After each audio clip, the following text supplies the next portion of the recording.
Baik, di pertemuan ke-15 ini, materi yang akan kita bahas adalah analisis rangkaian sekuensial atau bisa diistilahkan dengan re-engineering ya. Karena yang akan kita pelajari di pertemuan ini adalah kita nanti akan mendapatkan suatu rangkaian, kemudian targetnya kita bisa menggambarkan finite state diagramnya. Jadi kebalikan dari dua pertemuan sebelumnya, di mana di pertemuan sebelumnya kita sudah belajar cara merancang rangkaian counter dan cara merancang rangkaian detektor deret biner. Nah, di pertemuan ini kebalikannya. Gambar rangkaiannya sudah ada. Kita akan menggambarkan state diagramnya seperti apa. Kita langsung ke contoh kasus. Di pertemuan ini nanti akan ada dua contoh kasus. Teoritisnya sudah kita pelajari di pertemuan pertama rangkaian sekuensial ya. Apa itu flip-flop, apa itu rangkaian sekuensial, sudah kita pelajari. Nah, ini langsung kita lihat contoh kasusnya. Di contoh kasus satu ini, kita lihat ada rangkaian, ada 3 buah flip-flop. Tiga-tiganya menggunakan flip-flop JK. Kemudian, target akhirnya adalah kita diminta menggambarkan state diagramnya, finite state mesinnya dengan FSM ya, penggambarannya. Berdasarkan rangkaian ini. Langkah-langkahnya adalah langkah kebalikan dengan langkah untuk mendesain. Kalau di tahap mendesain, outputnya adalah sebuah rangkaian.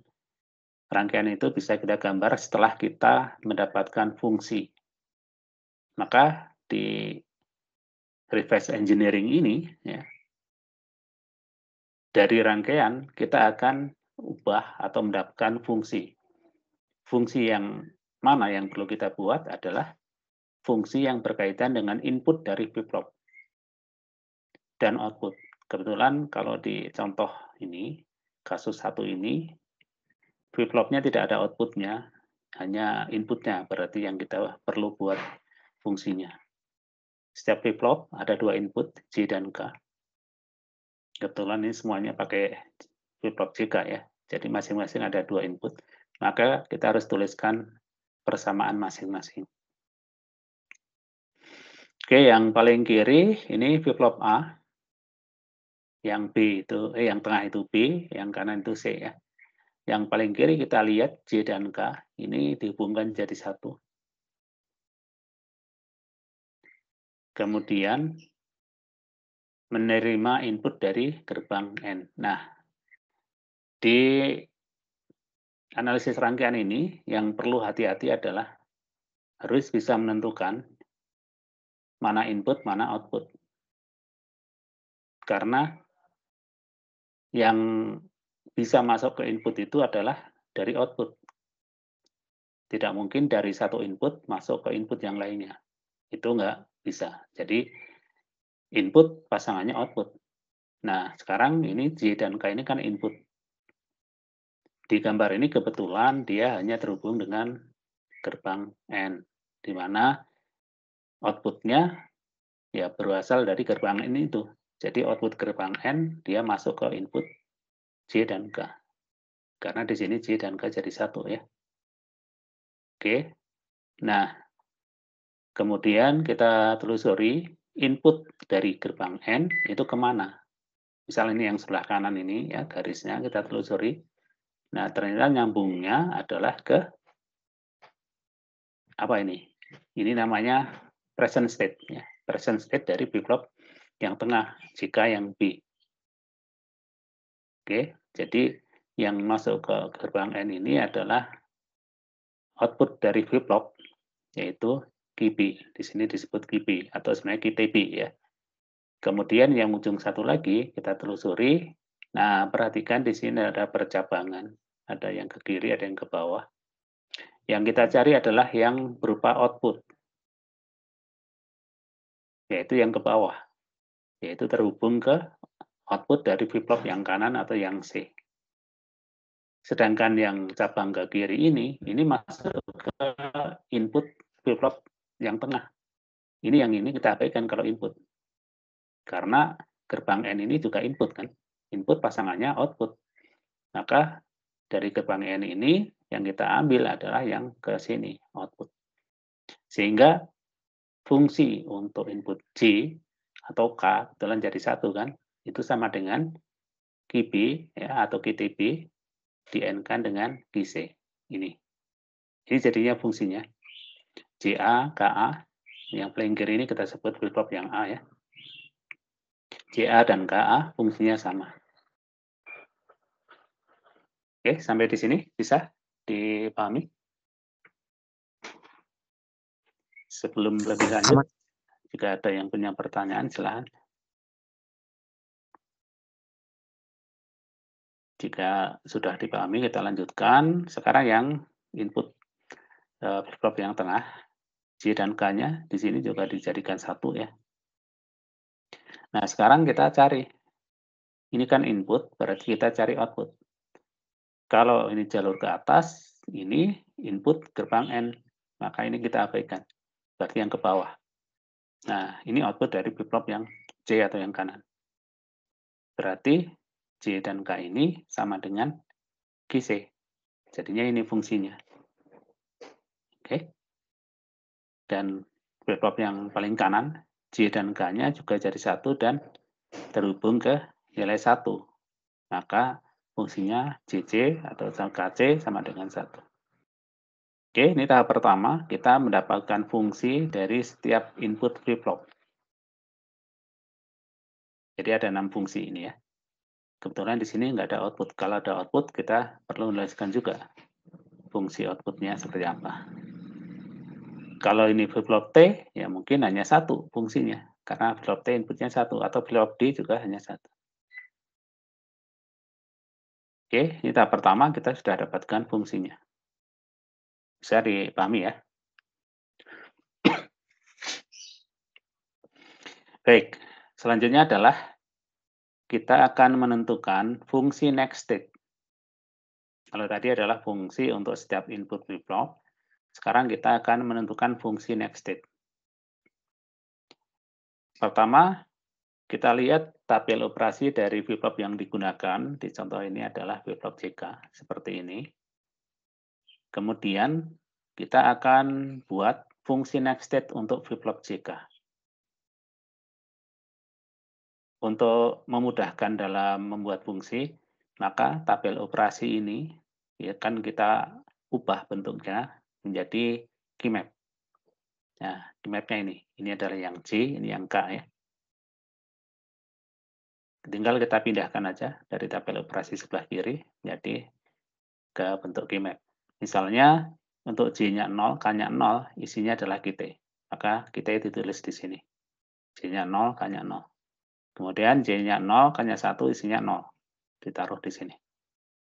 J-nya 1, K0, isinya 1. Ini. Dan terakhir J-nya 1, K1, isinya QT aksen. Ini. Nah, setelah ada di dalam key map, kita bisa mengelompokkan untuk membuat fungsi sederhana. Ini ada dua kelompok. Kelompok yang warna merah, ini K aksen, QT, dan warna hijau, ini J, QT, aksen. Sehingga kita dapatkan fungsi next state dari flip-flop JK. Jika digunakan flip lain, caranya seperti ini. Dari tabel operasinya, kita masukkan ke key map. Tapi kalau sederhana, kita bisa langsung aja membuat fungsi next state-nya dari tabel operasi.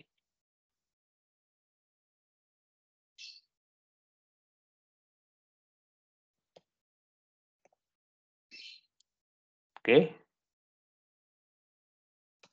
Bisa dipahami? Nah, setelah kita dapat fungsi next state flip-flop JK, maka kita akan tentukan fungsi next state untuk setiap flip-flop yang digunakan. Tadi akan ada 3 flip-flop ya. Yang kiri tadi disebut dengan A, yang tengah B, yang kanan C. Sekarang kita akan tentukan fungsi next state untuk masing-masing flip-flop setelah sebelumnya kita mendapatkan fungsi dari setiap inputnya. Ini.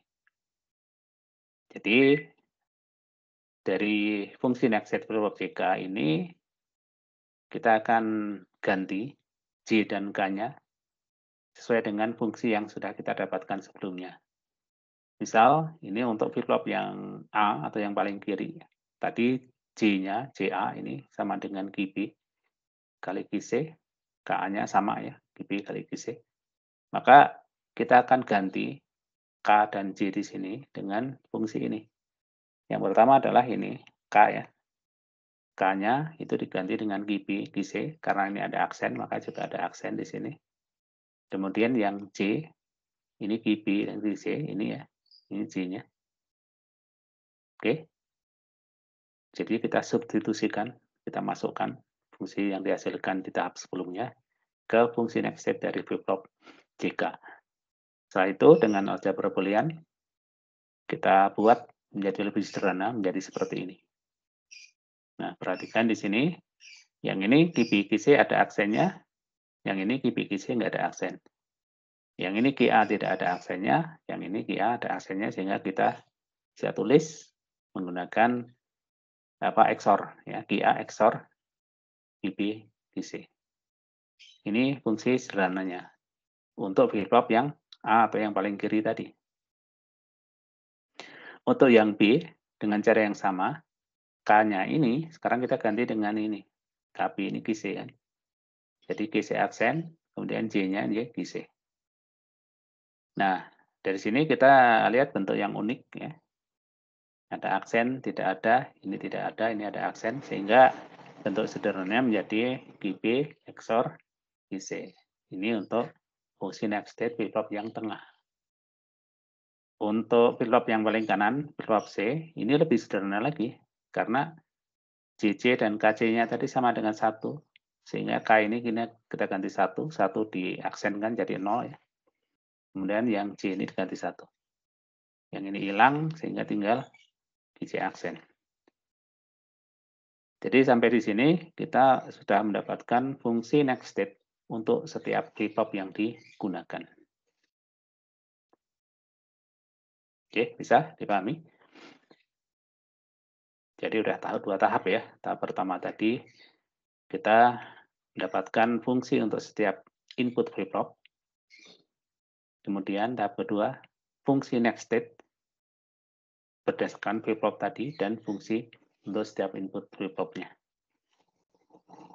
Tahap selanjutnya adalah kita akan tentukan next state-nya. Jadi di sini perhatikan ada tabel ya. Present state-nya ini QA, QB, QC ya. Ini karena ada 3 flip-flop di mana satu flip-flop itu membutuhkan 1 bit untuk pengkodeannya, sehingga di sini ada 3 bit. Kalau 3 bit, maka kombinasinya ada 8, dari 000, 001 sampai terakhir 111. Ada 8 kombinasi. Ini adalah present state. Karena tadi kita sudah mendefinisikan fungsi next state, maka kita bisa tentukan next state berdasarkan present state. Jadi misalnya present state-nya 000, maka next state-nya berapa? Ya, yang kanan ini next state ya. Ini mula-mula kosong ya. Tabel ini kosong, belum ada isinya. Kebetulan di sini udah ada isinya. Mula-mula kosong. Ya, kita harus menentukan. Yang QA next state-nya berapa, QB next state-nya berapa, QC next state-nya berapa. Nah, ini tulis kembali di sini ya, fungsi next state-nya. Nah, ketika kita mau mengisikan bit next state-nya ini, tabel next state-nya ini, maka kita lihat dari fungsi next state, dimulai dari yang paling sederhana. Kalau dari 3 ini ya, GTA, GTB, GTC ini, maka yang paling sederhana yang C ya. Ini hanya GC aksen. C itu yang kanan ini ya, yang kanan ini C, yang tengah B, yang kiri itu A. Nah, jadi untuk next state-nya, kita lihat dulu yang fungsi C-nya paling kanan. Jadi bit paling kanan itu adalah kebalikan dari bit C ini. Jadi kalau 0 ini akan jadi 1 ini. 1 akan jadi 0. 0 ini, kanan ini ya, jadi 1. Demikian seterusnya. Jadi bit paling kanan dengan mudah kita tentukan. Ya, hanya membalik atau mengubah apa yang ada di present state ini. Paham ya? Bit paling kanan ini dengan mudah kita bisa tentukan. Kemudian kita lihat lagi fungsi yang lebih sederhana ini ya, yang B kayaknya. Ini hanya XOR ya. B XOR C. B itu adalah yang bit tengah, C itu yang kanan kan. Nah, ini di XOR-kan. Masih ingat XOR akan menghasilkan 1 jika apa? Jika inputnya berbeda. Nah, jadi ketika mau mengisi tabel ini, maka kita lihat bit yang tengah dan kanan. Hasilnya nanti diisikan di posisi yang tengah ya. Nah, baris pertama ini 00 artinya sama ya.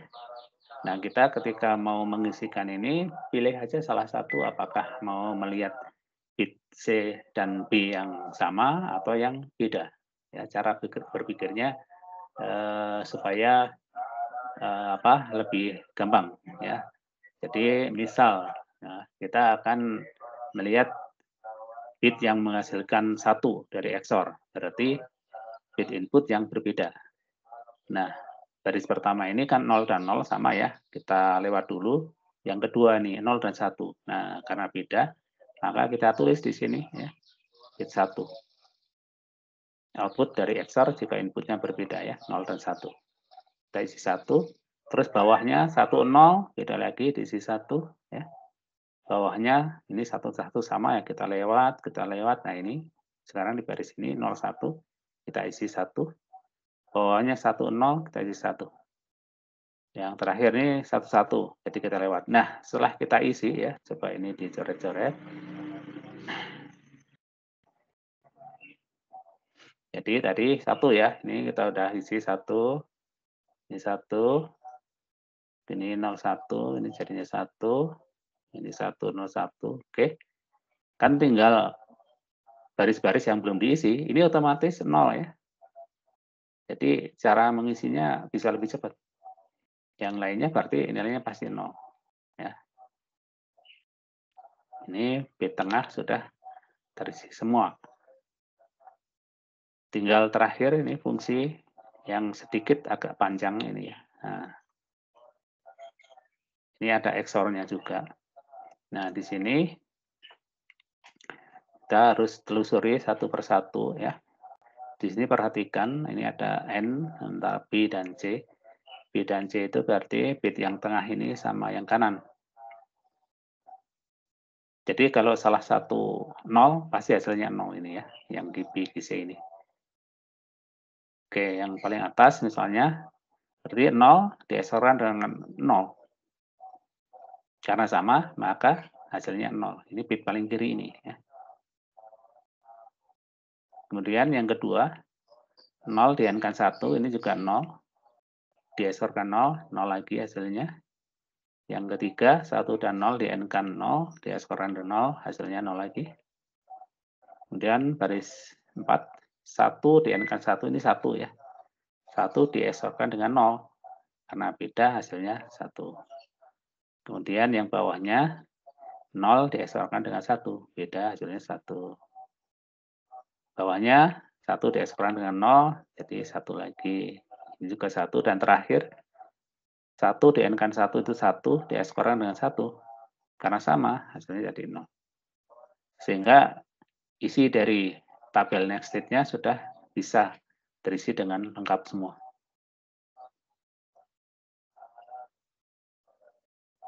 Apakah ada yang punya pertanyaan?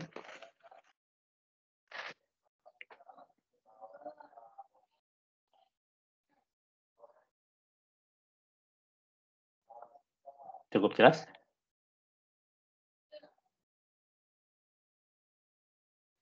Jelas, Pak. Baik, kalau kita sudah punya present state dan next state, maka kita bisa menggambarkan state diagramnya. Jadi cara bacanya adalah kalau state sebelumnya 000, maka next state-nya jadi 001. Kalau sebelumnya 001, next state-nya 010. Kalau sebelumnya 010, next state-nya 011. Dan terakhir ini sebelumnya 111, next state-nya 000. Oke. Nah, setelah itu kita gambar. Nah, ternyata ini gambarnya. Ya. Dari 000, dia pindah ke 01, 01 ke 010, 010 ke 011, dan seterusnya. Nanti terakhir 111 pindah ke 000. Nah, ini kalau diberi nama, ini S0, S1, S2, S3, S4, dan seterusnya. Ini hasil akhir dari reverse engineering-nya. Dari rangkaian, kita dapatkan state diagramnya. Oke, kira-kira ini rangkaian apa ini? Kalau dari state-nya seperti ini. Counter apa? Ya, betul. Ya. Ini counter up saja. Ada inputnya nggak? Inputnya ada nggak nih? Nggak ada ini ya. Outputnya juga nggak ada. Jadi ini berpindah aja dari S0 ke S1 ketika clock-nya diaktifkan. Jadi ini yang memindahkan adalah clock ya. Ini kan pakai clock. Rangkaian sekuensial ini, flip-flop ini bekerjanya pakai clock. Jadi ketika clock-nya aktif, dia pindah. Jadi pindahnya bukan karena input, tapi dari clock-nya. Terus saja up saja nih, satu arah. Jadi rangkaian yang di awal ini adalah rangkaian counter up. Seperti ini rangkaiannya. Oke, ini contoh satu. Silahkan jika ada yang punya pertanyaan.